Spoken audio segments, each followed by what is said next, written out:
Hi everyone, welcome. This is Abdullah. I am a community librarian over at Markham Public Library, and today what we're going to be doing is we're going to be making some really cool art using milk and food coloring. So this is a nice simple little activity which you can do with your kids at home, and I'm going to be explaining the science behind this activity after we've gone right ahead and done it.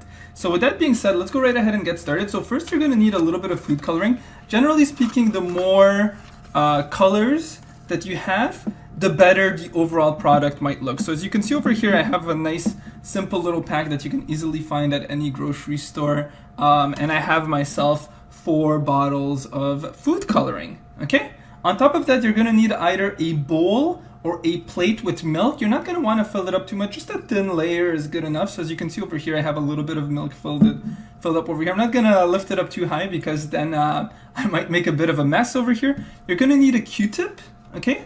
And then you're going to need some dish soap. Any dish soap should do fine.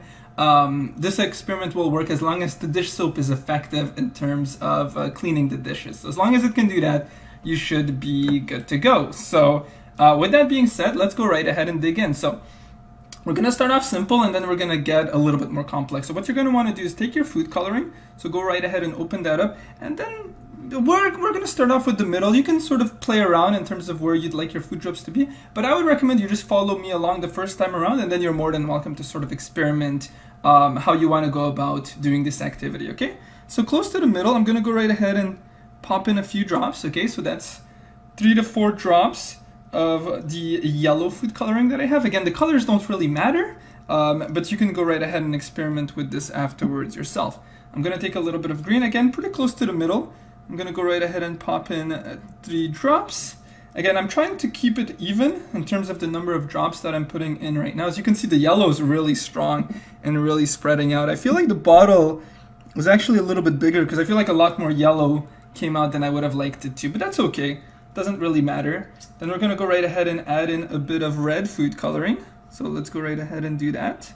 Again, I'm just keeping it nice and simple right now, just 3 drops of each. And then it's going to go and spread out. Okay. And then we're going to take a little bit of blue food coloring. And then we're going to go right ahead and put those in close to the middle as well. All right, so with that being said, again, this is a nice, simple, easy little activity. So I have all of my food coloring over here. Then you're going to take your Q-tip. You're going to go right ahead and swab it a little bit inside of the dish soap, okay? And then, now that we have the soap on top of it, you're going to go right ahead and plop it into the middle. In this case is what we're going to do. You don't necessarily have to do it in the middle, but just watch what I do it, and then you can go and do it however you like. But I would say keep it nice and close to the food coloring, okay? So let's go right ahead and do that, and look at that. Look at this cool little piece of art that we're doing, right? You can go right ahead and experiment, and you can pop in some additional drops of food coloring. But as you can see over here, our dish soap has already sort of taken into effect. So we're gonna go, and I'm gonna go and dip this into a little bit more dish soap. So let's go and do that. Might need a little bit more food coloring this time around. And then as you can see, the food coloring is sort of being repelled. So you can go and create some cool little art over here, right? It's very, very neat. All right, look at that. So this is how my design looks like right now. I'm actually gonna go right ahead and plop in a little bit more food coloring. Again, if you're really into blue or if you're really into purple, for example, whatever sort of colors you're in, go right ahead and experiment, right? This is your nice little artwork. And then again, I'm gonna go and explain the science behind this. I'm gonna go and plop in 2 drops of blue food coloring, and then I'm gonna go right ahead and pop in 2 drops of red food coloring, okay? Because red and blue are admittedly the colors that I like the most in terms of the 4 food colorings that I have over here, the 4 different colors of food coloring that I have. Okay, again, so just go right ahead and swab it in, and then we're gonna go and plop that right back down into the middle. Oh, there we go. So look at that.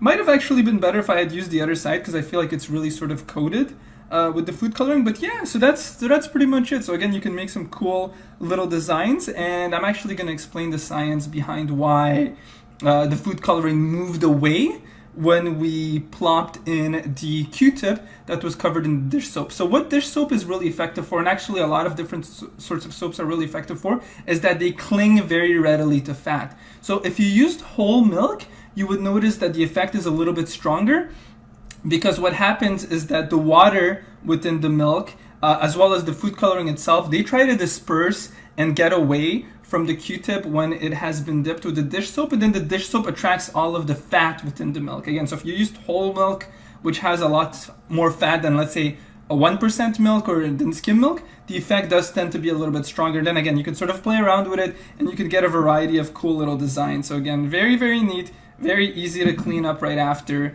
and you can experiment. So if you want to do this again, maybe next time you can try putting some food coloring around the corners, for example. You can really get creative with it. And yeah, that's pretty much it. So I really hope you enjoyed this neat little video. And if you did, I highly recommend that you check out some of the additional STEAM videos that we will have upcoming. If you want to share your STEAM videos with us, you can go right ahead and send it to us via the variety of different social media networks that we have. So our Twitter page, our Facebook page, our Instagram page, we would love to share it with the community, because again, I do think that this is really cool and neat. Again, if you're just looking for other things to keep you busy with or to keep you learning, highly recommend you visit our website, so markhampubliclibrary.ca. We have a variety of cool resources for you to access. We have lots and lots of books. Curbside pickup is happening right now as well, so definitely something that you might want to check out. So yeah, that's pretty much it. I really hope you enjoyed this video. If you have any questions or you'd like to suggest some future project ideas for us, please go right ahead and leave a comment below. Go right ahead and contact us via our various social media networks, and we'd love to get back to you. And that's pretty much it. So thank you so much for tuning in, and I'll see you all next week. Take care, everyone. Bye.